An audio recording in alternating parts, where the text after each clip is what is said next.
I've got Sean, the behavior coach, on with me today, and we're going to be discussing stress, burnout, quitting, overeating, and a lot of kind of, I guess, hot topics that maybe aren't talked about as much that have a massive impact on weight loss, but also, I guess, just like general health and well-being, and whether you can achieve the results you want to achieve. So, I'm going to let Sean introduce himself, tell us a bit more about him and what he does, who he helps, and then we'll get into it. Yeah, thank you. That's you're exactly right there. It is. It's the topics that people don't talk about, because everybody knows what to do. They may even know how to do it. It's the actionable element, and that's where the behavior change coaching has come in. My background, I was a professional athlete. I've PT'd for over 12 years. And during that time, I, just like probably most people that listen to this podcast, struggled with my weight. I don't like the terminology weight. I held too much body fat, and I kind of like that approach. Um, but I struggled, and I was probably the exact same as you. That I thought I knew. Mm, And it wasn't only till I retired from sport, and also lockdown was a huge help for me. I know it wasn't great for everybody, but it was a huge help mentally and business wise for me, that I realized there was more to this. And it took me down the route of personal development, and then led me into human behavior, human psychology, to understand that there is a bigger picture. mm, There is a deeper problem that we often avoid, whether because we don't know it or because we don't want to know it. We don't want to resurface it. Um, but with the behavior change, what it's done is it's allowed the results not only from my clients but myself to accelerate and sustain, which is the most powerful tool. And that's why I took the step towards coaching over personal training, because I saw the returns. I love what I do. mm. I got into personal training to, not only help other people, but to help myself. Um, and the returns over the past 3 years of doing the coaching and working with habits and mindset, belief, lifestyle, and really finding the root cause of the problems is returning incredible results. There is certainly a time and a place for a PT, Mm. but when you go deeper, for a lot of people, it's exactly what they need. So, yeah, a lot of this is just purely evolved from my own journey. I think you are right, though. We think that maybe what we're struggling with is surface level, but 9 times out of 10, for example, there's a reason why you're stressed. You're not just stressed, or there's a reason why you're binge eating, or maybe you're having a couple of drinks every night. And until you delve in, which, let's be honest, can be super uncomfortable. I mean, I struggle talking about my feelings or actually delving into things that I struggle with, probably because I didn't want to. And I think that's the hardest part for people. But until you really delve into what's really going on, then you can't actually, I don't know if the right words, fix the problem or the struggle, but you can't actually, make kind of like positive progress in terms of hopefully bettering your life or bettering your habits and actually seeing the progress that you want to have. But it's tough though, eh? Because it means people have to be vulnerable and have to actually accept that they aren't perfect. And I did a podcast on this the other week, and perfect isn't normal. Although that's what I mean. I know I've struggled that. That's what people think. You should be perfect, and that's normal. But really, humans are imperfect. We lead imperfect lives, and the more we can normalize that, I think the more people can feel more comfortable about actually going through shit in their life and it being okay and learning ways to manage that. So, Yeah, society built us that way, mm, to fit in, to avoid being mocked, and to feel upset because somebody laughed at you. And oh, hold on, that person's getting A's, they must be a boffin or a geek. I need to bring you down to my level so I now feel better. It's deeply drilled in, and that's one of the biggest wake up calls over the past few years, is how much of our problems of today have been caused from, or been created from childhood, mm, from teachers, parents, social groups. It's amazing, because we say we're grown up, but when we actually look at ourselves, we're a lot of us are far from actually being a grown up, mm. because we're irrational creatures, and our irrational impulse behaviors are generally triggered from what we grew up with in childhood. That's scary to think, but there's definitely things that I maybe feel about myself. Or I mean, I had a pretty good upbringing, but you know, families can be chaotic, let's just say. And like I do think there's aspects where now in my life probably has come from my childhood, and that's probably something I need to address a bit more. So hopefully by the end of this podcast, I'll be there. Yeah, it is, and that's where the deeper root comes from, and that's why a lot of people do struggle to talk. And obviously, the bigger conversation in general, and I'm not saying it's for everybody, but is males talking up, right? It's the giving males a safe place to talk, because toughen up, man up, and that isn't the case just with males. If females were bullied or the teachers laughed at them, and you had no safe place to talk, we just learn to keep it in. We find a way to fall into a routine to keep us safe. And then when we do, this is what drives me a bit mad when we do come to those open up talks. It's open up, talk to somebody. If that worked, people would do it. Yeah, yeah. But and I say to a lot of these people, because you see these like mental health first aiders and stuff like now, which is fantastic.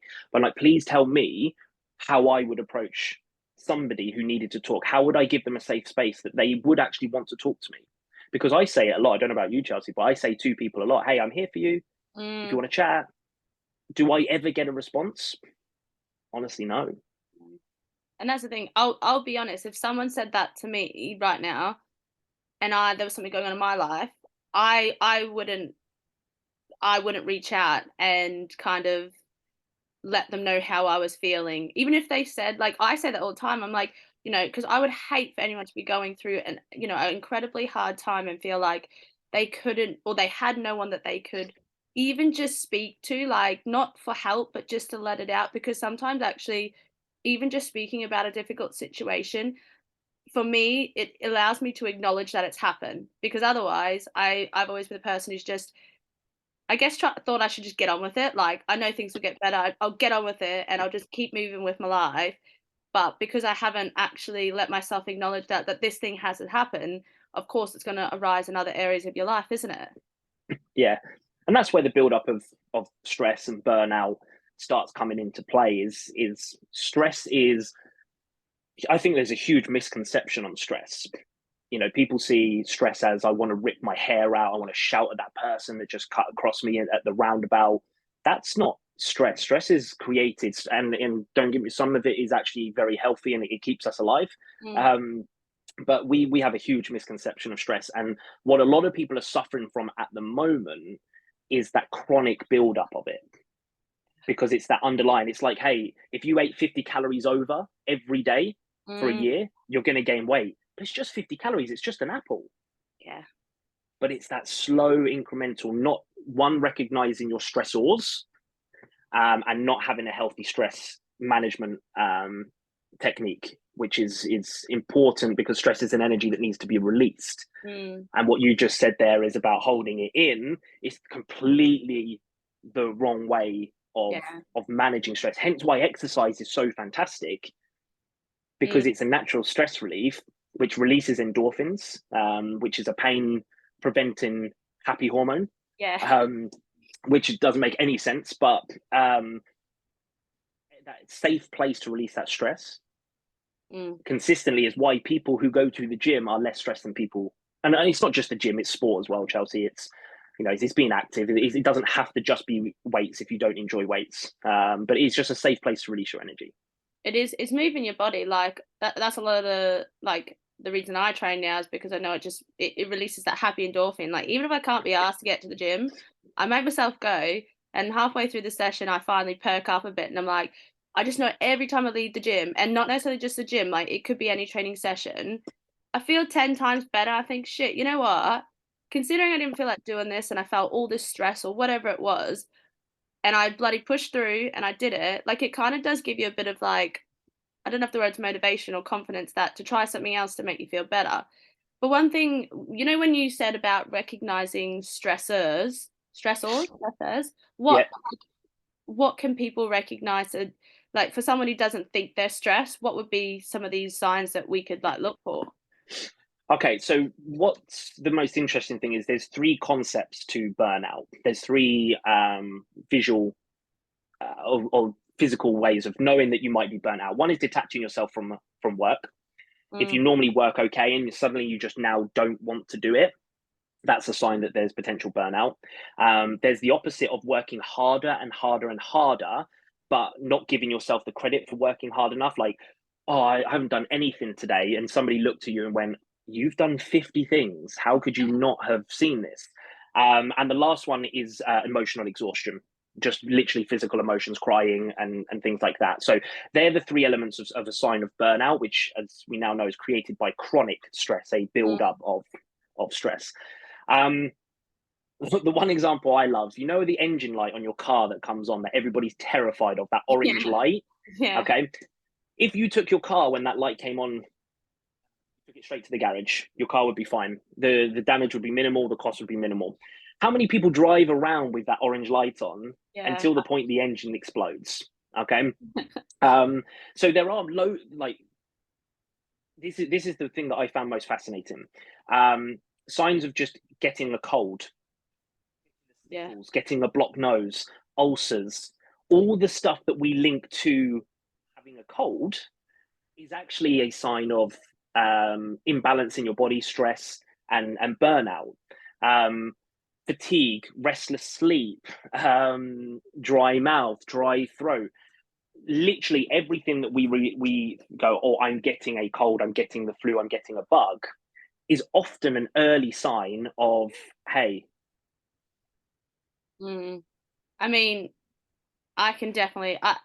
A lot of the time, I will recognize that if I've been working flat stick, and then suddenly I get a cold. Like, I'll be honest, at the moment, I feel like I'm getting a cold, but I don't know if that's because I've been quite social the last couple of weekends. I've also still been working flat out, but I think now, like, even hearing you say that, I do recognize that because normally I feel pretty healthy. So I guess with something like physical like that, you don't normally attribute it to potentially like that underlying reason or that underlying stress. But again, we just kind of think, oh, we got a cold, we'll get on with it, and we'll keep doing what we normally do, and then it probably gets worse, and then we end up bloody bedridden. Yeah.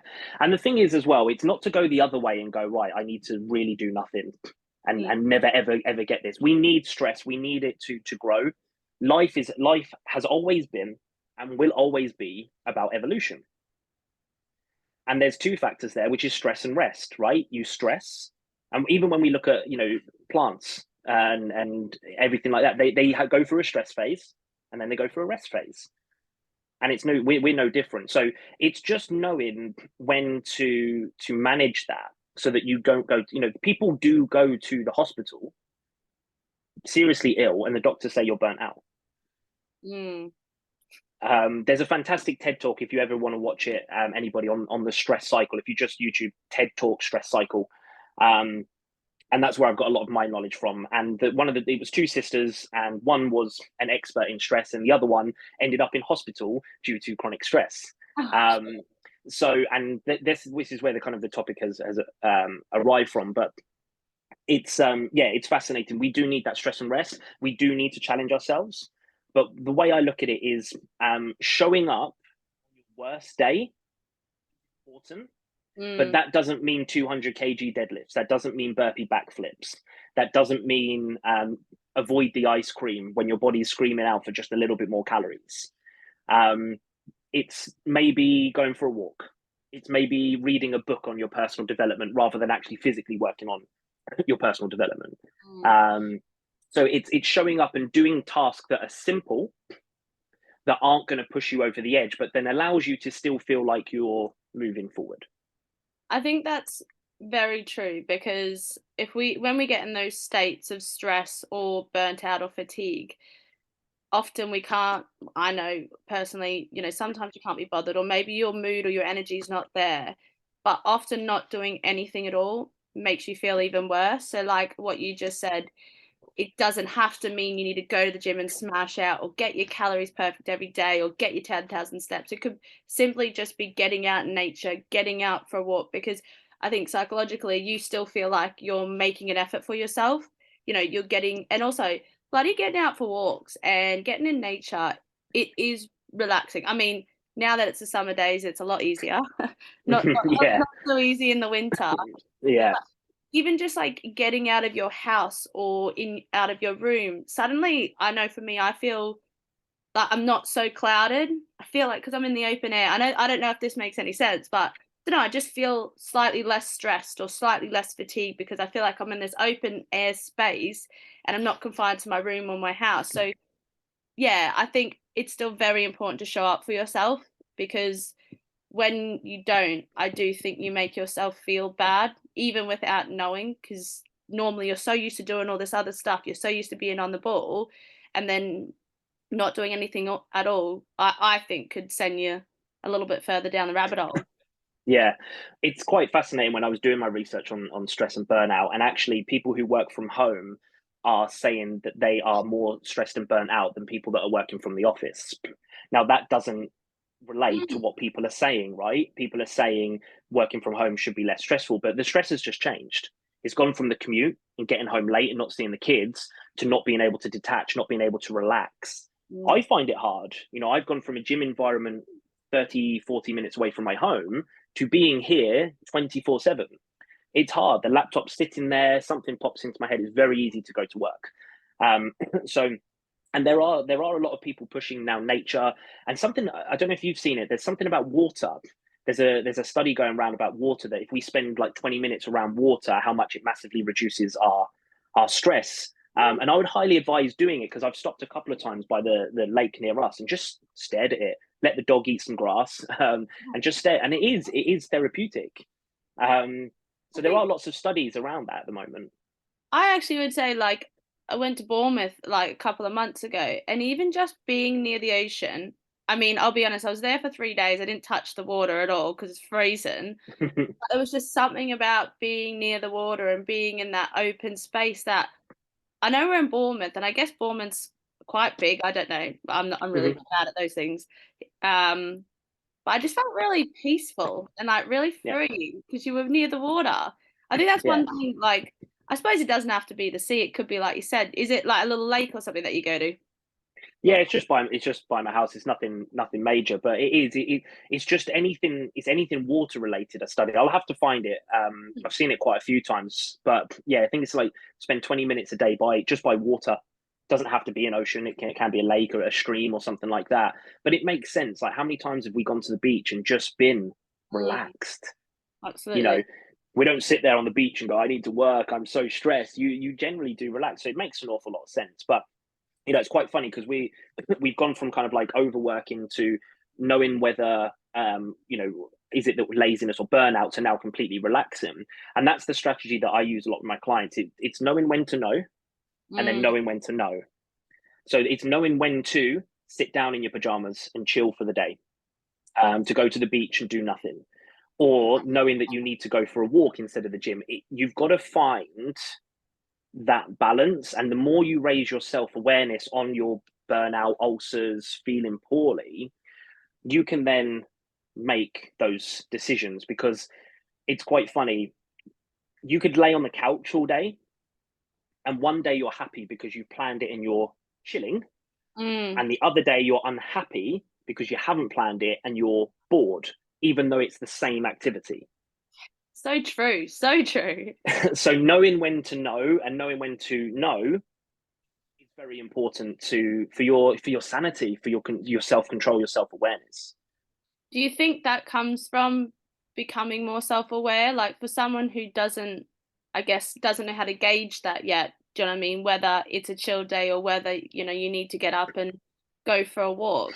How how would you recommend, or even for yourself, how do you use that kind of method to make sure you're kind of getting it right? So for me personally, I've just done it by mentally asking questions to myself. But I do often ask my clients to have a notepad with some questions on it, especially when we're talking about habits rather than just kind of random thoughts. Mm. Um, just asking yourself, like, how am I feeling? What time of the day is it? What am I craving? If you ask yourself these questions, you're bringing your subconscious thoughts to the forefront of your conscious mind. Um, what a lot of people don't know is your mind is controlled by 5% of your conscious mind, just five. That's nothing, eh? Your subconscious is 95% of your mind, but your subconscious is just a yes person. So if your conscious mind says, I want chocolate, your subconscious, which is way more powerful, just literally goes, yeah, no worries. It's like, the book that I got it from, it describes it as the 5% is the captain of the ship and the subconscious is just the workers, and they just do what they're told.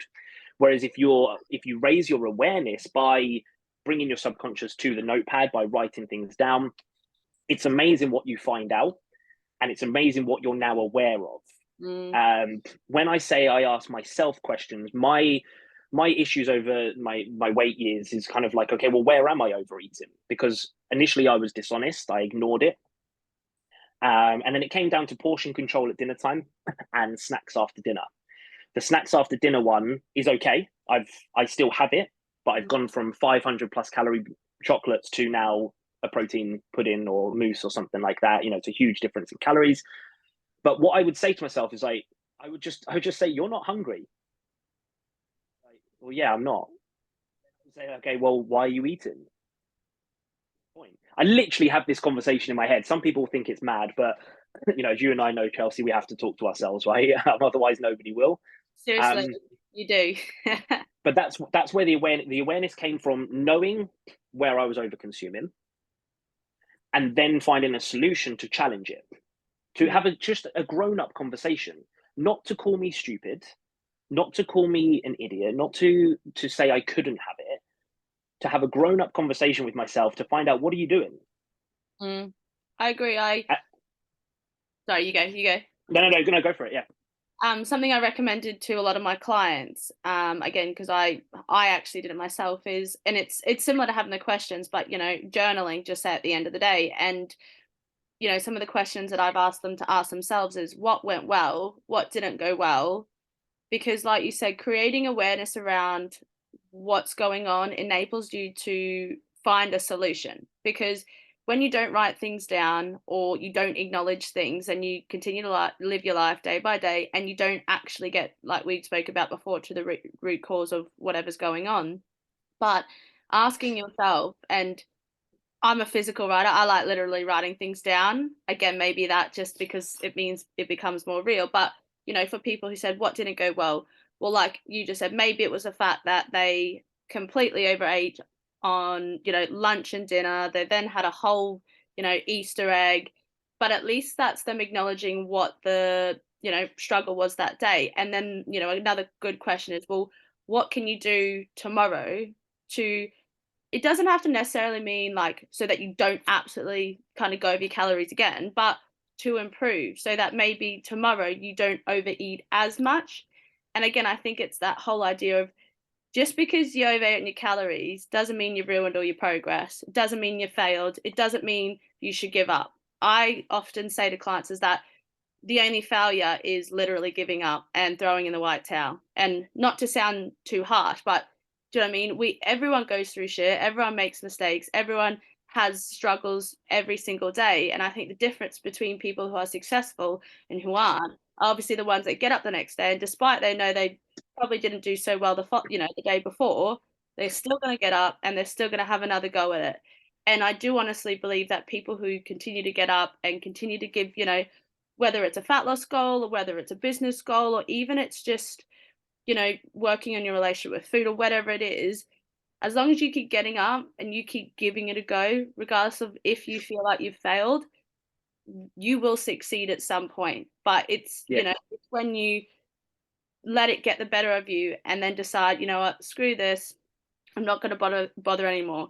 And generally, you're going to feel worse anyway. So you might as well get up the next day and give it a go. Even if you fail, you'll even 1% better because at least you gave it a go, as opposed to not giving it a go at all. Yeah, and that's the thing, right? It's perception, isn't it? Because I always say, like, you've eaten chicken, rice, and broccoli today, but you haven't got the parade out. Where's the parade? So just because you've had an overconsumption day, you haven't called. Why do you need to call the funeral directors? And there's a difference, right? There's a difference between planning and unplanning. Planning creates happiness. Unplanning creates unhappiness. Unhappiness is a big trigger for why people overconsume food. Because quite often what we search for in happiness, which your brain doesn't like, you're not going to be happy all the time. There's some fantastic books on The Brain and Happy Hormones, which I advise everybody reading. The Habits of a Happy Brain is a fantastic book. But you've got to find that balance. And when you're unhappy, your brain knows that starch and sugar increase serotonin. Okay. It's immediate. I feel sad. I feel great. Literally, like almost like that. Okay. But the funny thing is, the irony is obviously then we get into that weight gain cycle of overconsumption and emotional eating, binge eating, whatever you want to call it, which then leads to more unhappiness. So you're now stuck in a vicious cycle of trying to balance your happy hormones incorrectly. So if a client has, in a sense, messed up, I would always just bring them back to removing the negative emotion from it. Because if you see it negatively, then you're going to look from happiness, and people aren't going to go, you know what, I've messed up, I'm going to go to the gym, or I'm going to go and hug my spouse. They're going to go for what's quickest and easiest and what the brain knows, and that is food and alcohol, quick calories. So then I would reframe it to, okay, well, what have you learned? What do we need to focus on? How can we use this as a good thing?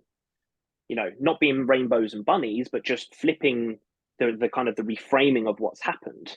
But what a lot of people who do struggle with weight gain, weight loss, fat loss, what you do need to know is breaks and planned breaks are essential, even more essential than calorie deficit itself. Because without them, you are going to have breaks, as some people know that as plateaus or off track, but it's a negative emotion. And that's why a lot of people find it so hard, because they have a negative relation to it, and their only source of happiness immediately is calories. Whereas if you plan the break, it creates happiness because you've won.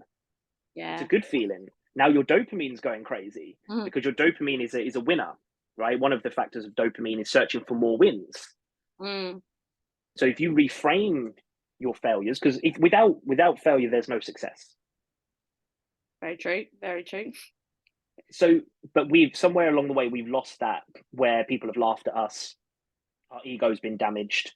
And we've now, as adults, see failure as final. Whereas when we were kids, failure was the best thing in the world. Because it allowed us to live, and it's a huge element of success. I definitely think reframing, even just reframe, just say you're going through a difficult situation or whatever it is, and sometimes just like you said, reframing the words can make you have a different outlook on it. And it's hard because there's a lot of people who don't have enough self-awareness, and not saying it's their fault, they've just never thought enough about creating that self-awareness for themselves. But until I think you have more self-awareness, and for example, write those questions down. And the thing is, a lot of people don't want to spend 5-10 minutes, right, taking that time either out of their day or at the end of the evening to make themselves aware of what maybe went pretty shitty and what they have to improve on. But until you start recognizing that, and that's the most uncomfortable bit, recognizing what potentially you did, I don't want to say fail on every day, but you struggle with, you cannot resolve it. You cannot move forward. Like you said, it will just continuously be a vicious cycle. And I just think it's just such an uncomfortable thing to have to deal with. And a lot of the time, unfortunately, people, because it's hard, they won't do it. But what is harder is never getting to the root cause of what you're actually going through, and then spending the next 10 to 20 years going through the vicious cycle of, potentially emotional eating, and then weight gain, and then losing weight, and then all the unhealthy things that does to your body. Because, when you lose lots of weight and then you put it back on and then you do it again, your body's thinking like, what the hell's going on here, mate? And then you suddenly end up with potentially worse, health issues. Yeah. So. Yeah, it's choose your hard. Yeah. Choose your hard. And this is fantastic. This is absolutely incredible what it can do, but it also it's pretty lazy. It's a deleter. There's no purpose. And we just quickly rewind, because it's a deleter. If we write things down, if you saw my office and my gym, there's whiteboards and notepads and everywhere. And my emails are all from me because I've emailed myself. There is a power. There is, and I don't know the exact facts on it, but there is a power connection between with writing. Mm. Over audio, over visual, there is a powerful connection between writing down your thoughts, hence why journaling is so successful. There is actually a connection there that makes it so powerful, hence why people get results. You will not speak to a successful person that says, yeah, I don't write notes. Every successful person, pretty much, I could guarantee, will write some form of notes. And yeah, one of the interesting things you've said a couple of times there about kind of the evening time, I don't want to look at the negatives in the evening. There's two things you can do. Again, the reframe. So I've reframed my Sunday check-ins to what went well and what went wrong. I've reframed it to what went well, what needs more focus, what needs my priority. So I've changed the focus from a negative into a positive. So then I'm more inclined to do it because it's a nice feeling. But what I would suggest that people do is plan the night before for the next day. Yeah. It takes the stress out, doesn't it? Yeah, it takes the stress, it takes the unpredictability. You're literally getting a win first thing. Again, which is sends your dopamines nuts. We love task lists. We love them. But when you write on there, go to the shop or do the washing, that doesn't align with your goals. That's a to-do list. We need a win list. You know, where are we going to get our wins? And if you can see the kind of the reframe and how can I make my brain happy? How can I make my brain want to do this rather than fight against the negative feeling? You create so much less friction. It almost, the amount of my online clients have said, like, one guy said, if it's this simple, I'm going to be absolutely fine. And that's what it is. It is that simple. It's just not easy. And when you get your wow moment, it's quite then easy to relay it across to other areas. I'm not saying it will work continuously, but it's powerful when you create a healthy environment in your head to let it thrive rather than constantly beating it up. Absolutely, because you're not in the right mindset. Do you know what I mean? We've all been in low moods, or maybe our, like you said, egos got knocked, or whatever it is, and then you just can't. I don't know. When I'm in that mood, I can't see the positive, or I guess the light at the end of the tunnel in other areas. Like, and it's completely normal. And I think a lot of people don't. Maybe they think they're the only ones feeling like it, and that's why I like doing these types of podcasts. I really enjoy, because hopefully when someone's listening and they're going through this, or if they go through this at some point, they realize like what they're going through is actually really normal, and literally everybody goes through it. It's just maybe some people don't show it as much, if that makes sense. Maybe they come across, but that could be because they don't deal with it. That could be because they're just trying to like put it to the back of their brain, but you know, underneath they got shit they need to really delve into. But I think listening to stuff like this is like, it's just nice knowing you're not alone, especially if you're currently going through this position, because then you think, well, these are some ways that I can hopefully manage it, or like there is hope in terms of the way you're feeling, you can kind of overcome it. But again, it's about like people have to put in the work, they have to create self-awareness, they have to take the time to acknowledge how they're feeling, or what, you know, maybe they could refocus their efforts on that they can do better. And the way to look at it is, how many times have you been upset, Chelsea? How many times have you been stressed in your life? Quite a lot, probably. Have you overcome them? Yeah. We do. Yeah. We you know, for most of us, some people obviously wait till it's too late, and that you know, and it's not going to for everybody. But for most of us and most of our problems, we overcome them naturally. You know, we're poorly, we get better. We're stressed, we get better. And I like people to use real life scenarios. Have you done this before? Have you overcome this before? No. Okay. Has somebody overcome this before? Yeah. Okay. So it's possible. True. And if you reframe it into real life scenarios, hopefully then you can start to believe a little bit more. Even if you don't then just go, yeah, I'm fixed. At least you can start to believe, because a lot of people don't believe. They've tried to diet for so long. They've tried to fix their problems for so long. They just fall into what's easy because they haven't got the mental energy to do it anymore. And they don't believe. The amount of people that have said to me, no, I don't think this is possible. It's 100% possible. People are healthy. People are in shape. People are happy in this world. It is possible. And belief is a huge place to start. And if you can bring that into a real life scenario and then obviously believe it because it is real life, then that's a fantastic way to reframe and reaffirm without then actually lying to yourself. Mm, Because some people don't like affirmations. yeah, fair enough. Because then, I am confident. No, I'm not. It doesn't work. Yeah. Whereas if you use real life scenarios, okay, have you ever been confident? Well, yeah, I was the captain of my netball team. Okay, brilliant. Did you win? Yeah, we won loads of trophies. Okay, so we have been confident. That's a good way to put it, eh? Because like you said, it gets them to actually believe in what they're trying to be or trying to achieve. And I guess that leads to like, if you don't believe you can do something, no wonder you want to quit. No wonder you do quit. Because you kind of think like, well, if I can't do it, then what's the point of me even trying? And I guess it's like reframing that, and I think it does take improving your mindset and making your mindset stronger, because I generally believe once you master your mindset, I'm not saying every day you're going to wake up happy and every day your mindset's strong and then you're going to be like, yeah, I can do anything is possible. But I think it's getting to know, like, on the days that you really can't be asked, or you are struggling with something, just having that belief on building that belief that you will get through it. But using those real life scenarios, I think, is a great way to do it, because like you said, they either have done it before, maybe not in the same context, but it just allows them to see that, they can get back to that point. Yeah. What we need everybody really to know is being unhappy and being stressed is very, very, very normal. Mm, yeah. It's part of our survival. We can't be happy, happy, happy all the time. It's physically impossible for our happy hormones to have that balance. I think our brain would probably actually explode Mm, if all of those happy hormones were up and high. So there is always a balance. It's just making sure that you're not accepting of who you are in that moment. yeah. Very, That's the biggest part, is that you're okay to be unhappy. It's fine.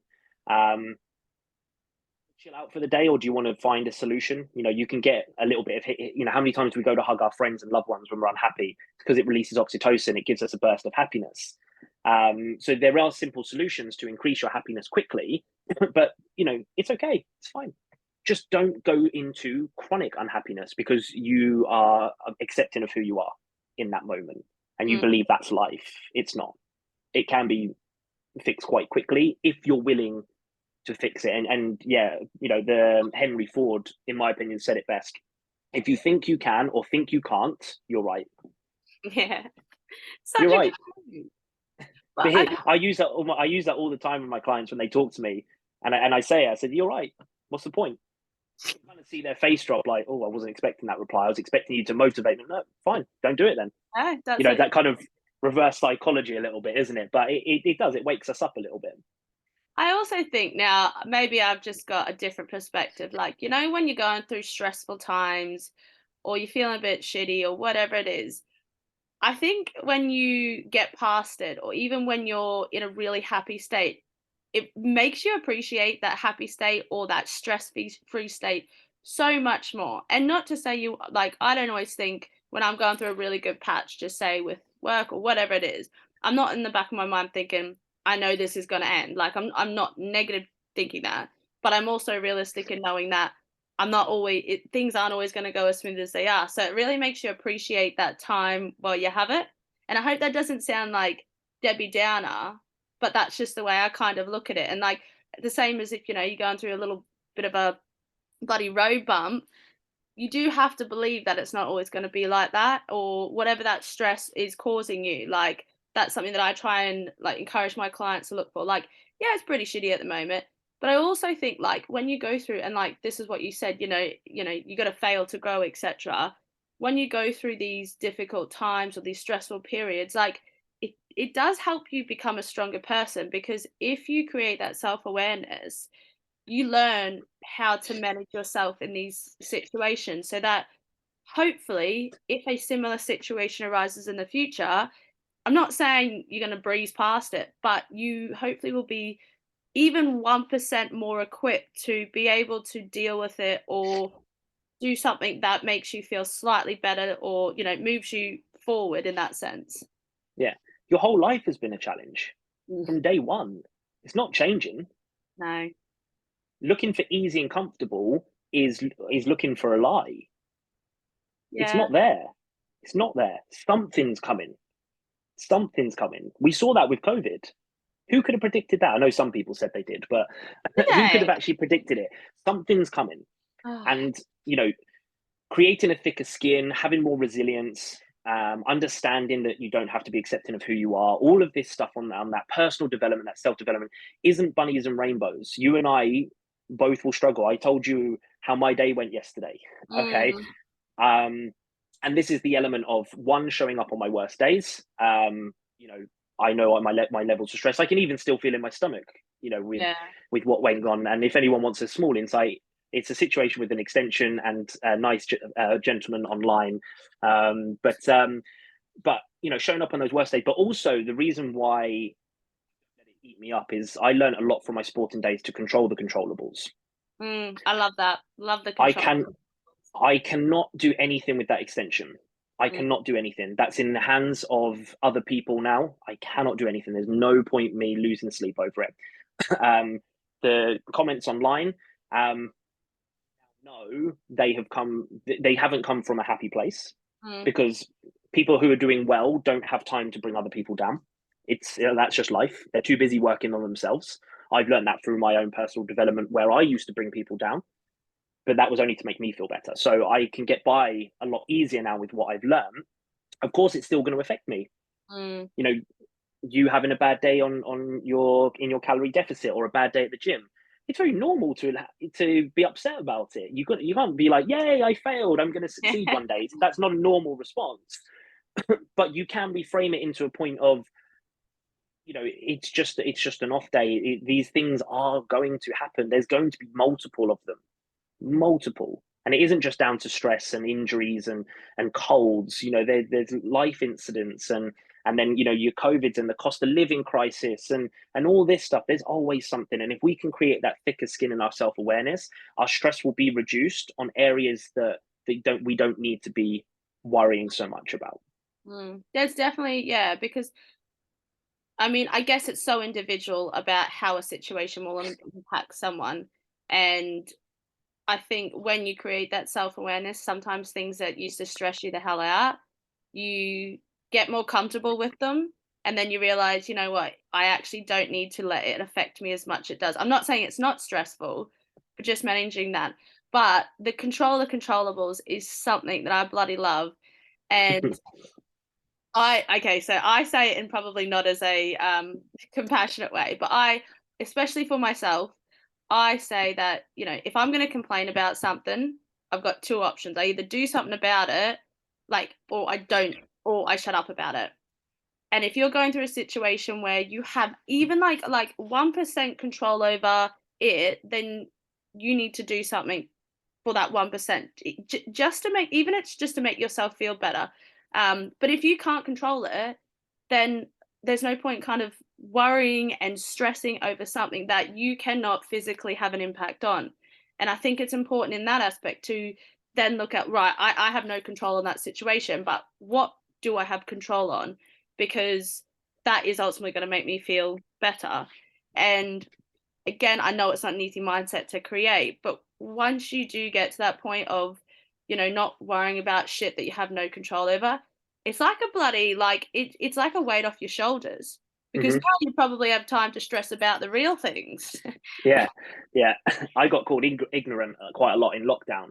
You know, when all my mates were talking about this guy who driven to his other house, and this guy who, you know, this other politician that broke the, and I'm like, why are you letting this consume your whole day? Yeah. What are you going to do about it? Are you going to go and stand out inside his house and push for, you know, for the government to sack him, or are we just going to get on with our days and try and figure out what we can do right now? I lost, you know, I said lost. There was a number of PTs that I knew pre-lockdown that aren't PTs anymore. You know, because they saw they saw the lockdown as different to, you know, people like you and I, or, you know, and that's how it works, right? I don't know why I ever came up with the number 6, but I always used to say, look, if it's not going to be a problem in 6 minutes, 6 hours, 6 days, 6 months, it's not a problem. That's all right. It's not a problem. I picked up a lot of little things from you today that I'll be like using day to day. But it isn't a problem, because it will be gone. It will be gone eventually, and it's just a worry right now. And that's just a bit of our mammal brain, right? Our brain is its main function is to keep us alive and keep us safe. Yeah. And when a problem comes, we have that. Our problems when we used to have the mammal brain was lions and danger. We don't have those now. It's Boris and and how much of the butter costs in the shop, but we still behave the same way. So when we catch them, like, look, talking about £5 butter or whatever it is, what's it going to do? It's going to create more of a negative feeling, which is then you're going to increase your stress, and then you're going to resort to food. It's just not worth your time, your effort. What else could I be using that energy for? And if you have a purpose in life, a passion and a purpose, whether that's yourself, your business goals, your family goals, it's easy to flip from negative to forward thinking because it's taking up too much of your time and energy. Like I said to you with the guy that was just basically trying to have an argument with me, my time and energy is way too precious to try and prove a point and trying to win an argument. So I will remove myself because I need that energy elsewhere. Yeah, that's so true. There's a lot of people, I think, that are bloody keyboard warriors, or just I don't get it, because I'm like, I hate confrontation. I know everyone says they hate negative situations, but I do my best to avoid it, and I think that's why I don't make comments, or I would never like comment on someone's stuff, even if I thought, or maybe that's not absolutely correct, just because I'm like, I don't really want to get involved in that. But that is in terms of like, something that I'll do is like, if I'm feeling bloody stressed or anxious, I don't know if this sounds silly, but I'll think, you know what, in a week's time, or just say I'm going through like a stressful thing or whatever it is, I'm like, you know what, in a week's time, this will all be sorted out. And then you get to a week's time, you think, thank God. But sometimes you do have to have forward thinking, like you said, because if you just continue to like dwell on whatever you're going through, you are going to stay in that negative mindset. And then unfortunately, that will have an impact on other areas of your life or your work or your family. And sometimes you just need to take the reins. Yeah. And the thing is as well, like you said there, planning ahead is great. Like, learn from your past, live in the now, plan for the future. But when it comes to stress, and this is where a lot of people get wrong, and why the TED Talk on stress cycle is so fantastic, because it is a cycle. And what we tend to do is we tend to miss out on completing the cycle because we hold it in.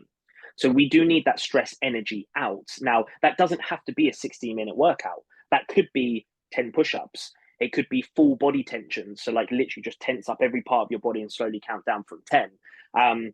One thing that I use that people, I don't know, they might think I'm a little bit weird, but I roar kids if I feel like they are getting louder. So I don't shout at them, I roar. Why? Because it shocks them, and then we all laugh afterwards and we all start roaring. So there's no negative link there to me shouting at them negatively and seeing them, because shouting, I now feel better because I've got my stress energy out, but now their feelings are hurt. Yeah. Yep. So I get my stress energy out safely by catching that I need to release this. We all laugh, and now everybody is now happy and behaving. And because it's not always often just because they're naughty. It can get overwhelming. But I've released it safely. I haven't taken it out on anybody, and that's what we often do when we're stressed. Is somebody gets it, right? Yeah. Somebody gets it, whether it's the checkout person at Sainsbury's, or whether it's your partner or somebody gets it eventually. Whereas if you can release it safely, nobody needs to get it. Looking for that, I guess, healthier outlet. Yeah, because exactly it is that. so true. Like when you're stressed, like you don't mean to, but you do take it out on people. And I just think like sometimes I'll see bloody people at a checkout being absolutely rude to the checkout people, and I just think, mate, what the frick are you doing? Like, do you know what I mean? They've not done anything to you. They've not, that's on that person, like not being able to find a healthy outlet for their stress. It's a tough gig, really, isn't it? But that's the thing, it's not fair and it's not right to take it out on somebody. But the problem isn't the checkout person in that example. Yeah. The build up of what that person has been going through and not being able to release it, that's the problem. Whereas if you can release it healthily by a regular exercise regime, that's going to just lead you long term in a better position. If you need that short term release, there are strategies that you can dance in. The whole concept of the stress cycle was, we're out in the savannah, a lion chases us, we manage to make it back to the tribe, and then we dance and celebrate that we're alive, that we survived. Stress cycle complete. We don't have lions. We don't have lions anymore, not right here in the UK, in the wild, but our stresses are not as serious, and because they're not as serious, we don't release it. But when we do, like we have to release it. Something has to come out, Mm. and it often comes out in argument, in attacking somebody who doesn't need to be attacked. Whereas that problem could have been solved a lot earlier if we start to understand the stress cycle more and how we can release our stress energy safely. Yeah.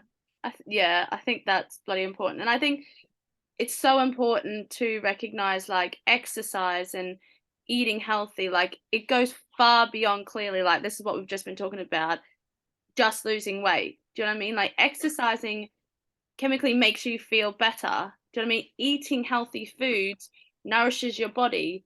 And I think it's about doing these things and reframing again. You're not, exercising to punish your body because you feel overweight. You should be exercising to nourish your body because that's what it needs if you want to feel fitter and healthier and if you want to be running around with your kids or your grandkids. And it's the same with food. You shouldn't be thinking, right, I need to restrict calories to the point so I quickly lose this weight. You should be thinking, right, what can I fuel my body with that's ultimately going to make me feel better and feel good? And I think the more people come to realize that, weight loss, fat loss, whatever it is, it's so much, there's so much more to it than just the surface level stuff that normally gets talked about. Yeah. And that's the difference, right? The person who joins the gym in January and is still there the following January is training for their well-being, mental health, strength, confidence.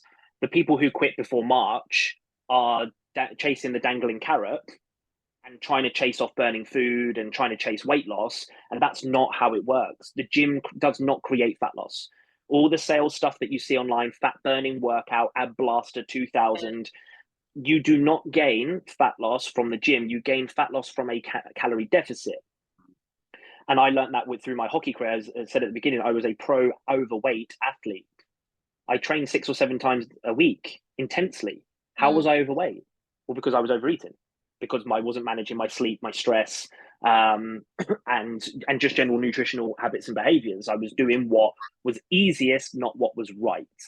And that's the difference. Is weight loss? I don't like. I generally go fat loss, but for weight loss purposes, so people ever understand, is a byproduct. Personal development and growing as a human, it's just a byproduct. And if you focus on the most important areas, that area will come, and it will come effortlessly. Yeah, you're so right, so right. That's the scary part. It does. It's you just don't feel like you're doing it. Like eating in a calorie deficit, a small calorie is easier. You don't get the cravings as much. You don't get the hunger. When you do overconsume, it's one beer because one beer is enough. Like there's it's a lot to say for working on your personal development. Yes, getting a coach can help, but I did all mine through books. Really? That's brilliant. Yeah. And podcasts. Sorry, but the biggest changing point for me was a podcast that led me to reading more. But yeah, it took me on this journey, and eventually I did get a coach, a business coach, but it didn't start with one. It started with personal development, me taking action, and that's what it is. And and a lot of people sitting here might think that their problems are big right now, and they probably are, but the solutions to fix them aren't. Yeah. That's the difference. You have to have that patience. You have to trust the process, and you have to embrace the journey. It's a journey. You said earlier, if you don't quit, you're going to get there. It's not a matter of if you'll get there. It's just a matter of when. And that should excite you. It is exciting. I can understand why not seeing a particular, because as humans, we want to see we want to know, can we lose this weight or fat in 6 weeks? I can understand why hanging on in there can be freaking hard because you don't have or you don't see an end goal.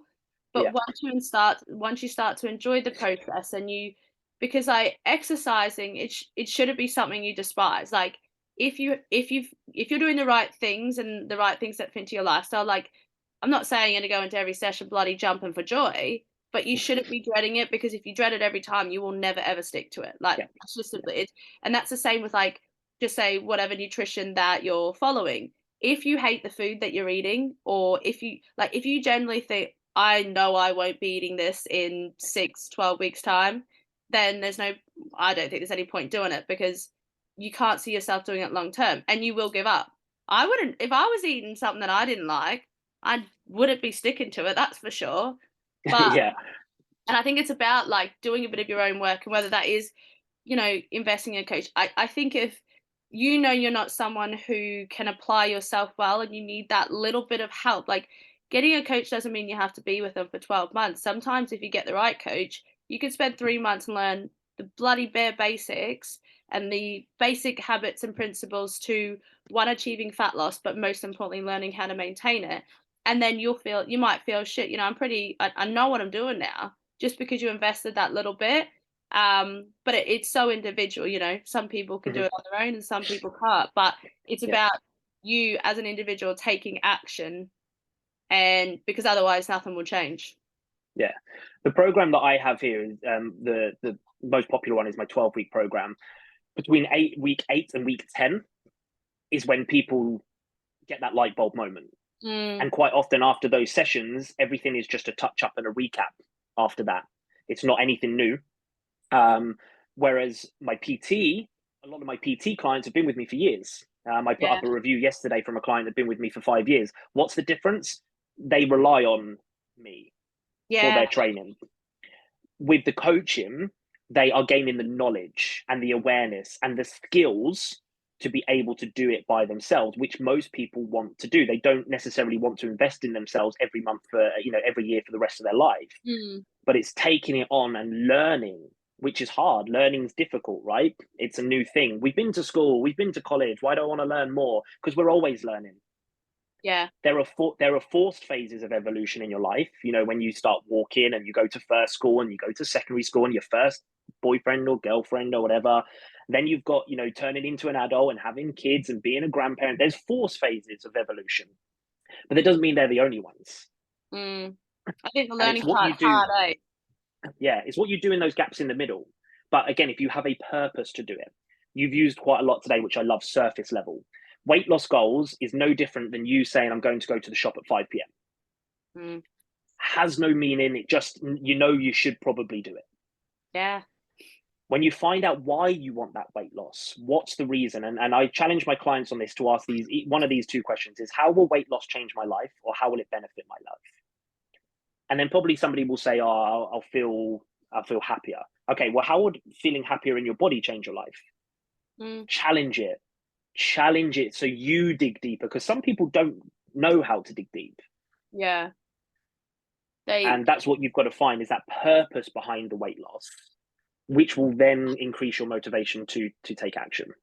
I think it is hard, for people to try and understand their why, because like you said, they just thought, oh, maybe they'll just lose a bit of weight just so they can fit into a dress or just so they can go on holiday. But it's not just that.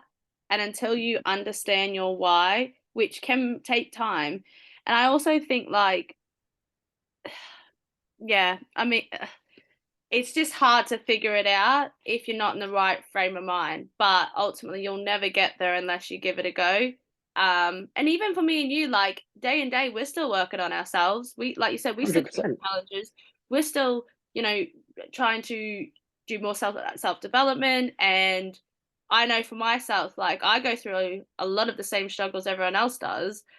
I guess one thing that I make sure that I do is write things down, or what happened, how can I manage it, or if I'm feeling shitty, will I go for a walk, just because I know it will make 1% difference. And it is about taking action, because without action you're not going to get any further, are you? Yeah, and that's what we said earlier, right? It's turning your awareness in what I call actionable awareness. So you've got to then take the action, and this is where people come short, because they feel like it's 6 days in the gym.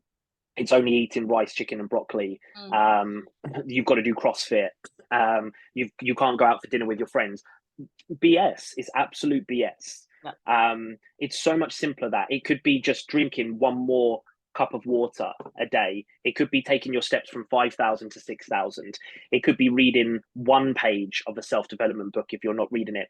It's an actionable task that you're not currently doing. That could be one squat. It's something to get you started, to build momentum. Yes, we want results quickly. Amazon Prime has screwed us over Oh, with God. instant gratification. They've absolutely screwed us, but they don't do body transformations. Okay, if they did, there would be no other company in the world, right? So we do have to understand there is a delayed gratification here. It is a journey, it is a process. Anything that is being sold to you as a rapid fire is being sold to you as a sales. I don't know if you have, Chelsea. I've been there. I've used the, hey, this much in this time. Mm. Coaching gurus told me to do it, so I did it. My process is a lot different now. I've grown. And I understand the power of long-term sustainable results and crushing short-term diets and myths just purely to take your hard-earned cash, because it's so easy to do. It is so easy to do, isn't it? And that's the thing, like, as humans, we want instant gratification because it's freaking easy. Like, do you know what I mean? If achieving fat loss and achieving your ultimate fat loss goals was easy, bloody everybody would be doing it. And hence why there's probably a lot of people who are currently overweight, but it's fucking worth it. Like, do you know, like when you have been working super, super hard at something and you don't give up, and then suddenly it all comes together, you think, like, I would much rather work so hard at something and it take me bloody a long time to get there and think, shit, like I went through all of this stuff and I persevered and I got there, then someone hand me it on a plate, like on a plate. And also, just say if someone handed fat loss to someone on a plate, they wouldn't maintain it because they didn't do any of the work to get there, so they don't know how to maintain it. And it's yeah, I like people who work hard, and the feeling you get from working hard and persevering even when you really, really wanted to give up, getting there is it just like it motivates you, but it also gives you the confidence to bloody do so many other things in your life that you once thought wasn't possible because of your maybe like limiting beliefs. And then Mm-hmm. suddenly, because you've achieved this one small thing, you know what I mean? Even if it's like just consistently exercising for 6 weeks, like at one point you probably thought you never could do that, but now suddenly you've been consistent at it. You're like, shit, I can actually keep going. And Yeah. as we spoke, it's just about getting up the next day and trying again, whether you fail, whether you make improvements. It's just that's the only option forward, I think. Sometimes I Yeah. probably should show a bit more compassion in terms of how I explain it. I don't know if that's Yeah. only in me, but It's easy for us coaches to get frustrated, and I think, again, as coaches, it's very normal. But then, what I do is again, empathy, I think, is a very big thing that we should all use, yeah. because we've all gone through our own journeys and they're all different. And again, going back to childhood, how our parents were raised, and we can strip it back as far back as it needed to go.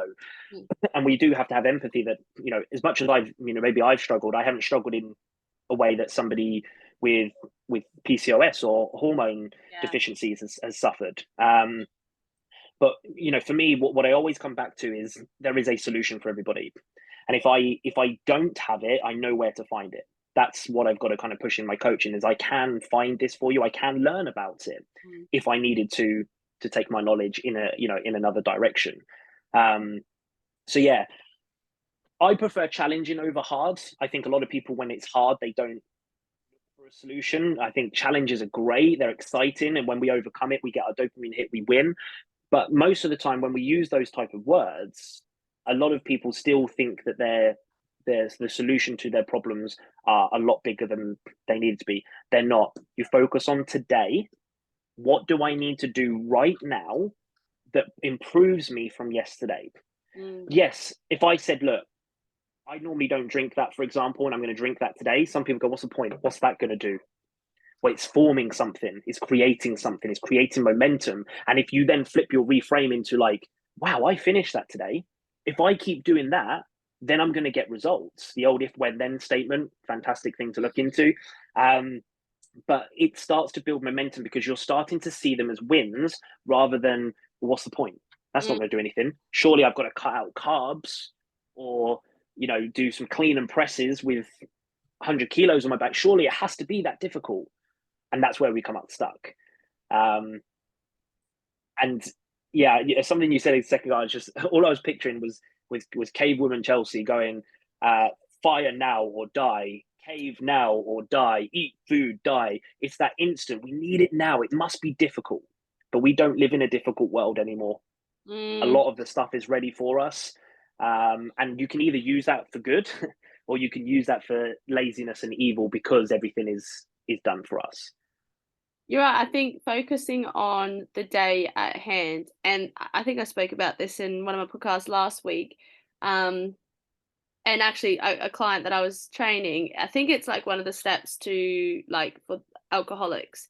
And in there they say they reframe it as just for today, I'm going to do X, Y, and Z. And sometimes when you literally just focus on today and you don't think about tomorrow or next week, like things don't feel as stressful and as overwhelming because like you can only get a certain amount done in this day.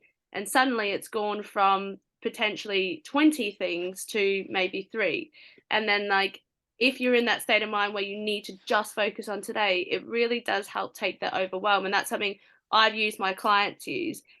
And it's funny how just reframing again, it can significantly change how you feel about a situation or your stress levels or whatever it is. So I think I quite like that term, just for Yeah. today. Just for today, it's catching correct, isn't it? It's catching your negative thoughts and negative words and correcting them straight away. If it's on message, like if a client says to me, I'm going to try and go to the gym today, I'll just reply with the word try ? Because that's all you have to do, right? You don't actually have to go. You just need to try and go to feel better. And a lot of people don't have the awareness to catch at the moment.